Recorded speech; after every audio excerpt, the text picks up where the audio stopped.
Team India versus England మధ్య ఇవాళ మొదటి వన్డే జరిగిన సంగతి తెలిసిందే. అయితే ఈ మ్యాచ్ లో అందరూ ఊహించినట్లుగానే టీమిండియా ఖాతా ఓపెన్ చేసింది.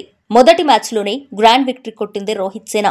ఇంగ్లాండ్ జట్టుపైన మొదటి వన్డేలో 4 వికెట్ల తేడాతో గ్రాండ్ విక్టరీ కొట్టింది టీమిండియా. బౌలింగ్ అలాగే బ్యాటింగ్ విభాగంలో అదరగొట్టిన టీమిండియా ప్లేయర్లు కేవలం 38.4 ఓవర్లోనే మ్యాచ్ ఫినిష్ చేశారు. దీంతో 3 వన్డేల సిరీస్లో 1-0 తేడాతో ముందంజలోకి వెళ్లింది టీమిండియా. ఈ మ్యాచ్లో టీమిండియా యంగ్ క్రికెటర్ గిల్ ఏకంగా 87 పరుగులు చేసి టీమిండియాను విజయ తీరాలకు చేర్చాడు. కేవలం 96 బంతుల్లో 87 పరుగులు చేసిన గిల్ ఇందులో 14 ఫోర్లు కొట్టాడు. అలాగే శ్రేయస్ అయ్యర్ 36 బంతుల్లోనే 59 పరుగులు చేసి దుమ్ములేపాడు. ఇందులో 9 బౌండరీలు అలాగే 2 సిక్సర్లు ఉన్నాయి. ఈ మ్యాచ్లో 163.89 స్ట్రైక్తో శ్రేయస్ అయ్యర్ రెచ్చిపోయాడు. ఇక టీమిండియా ఆల్రౌండర్ అక్షర్ పటేల్ 47 బంతుల్లో 52 పరుగులు చేసి చివర్లో అద్భుతంగా బ్యాటింగ్ చేశాడు. అతని ఇన్నింగ్స్లో 6 బౌండరీలు అలాగే ఒక సిక్సర్ కూడా ఉంది.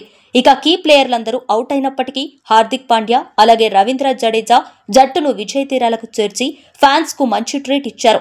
ఇక అంతకుముందు టాస్ నెగ్గి బ్యాటింగ్ చేసిన ఇంగ్లాండ్ జట్టు 47.4 ఓవర్లలో 248 పరుగులు చేసి ఆల్అవుట్ అయింది.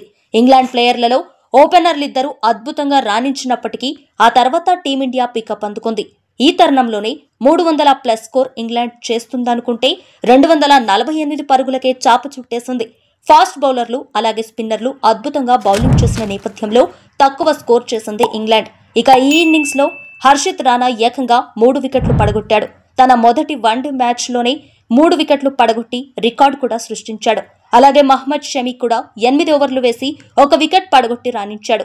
అలాగే రవీంద్ర జడేజా 26 పరుగులిచ్చి 3 వికెట్లు తీశాడు. ఇక ఇంగ్లాండ్ ఇచ్చిన 248 పరుగుల లక్ష్యాన్ని 38 ఓవర్లోనే ఫినిష్ చేసింది టీమిండియా.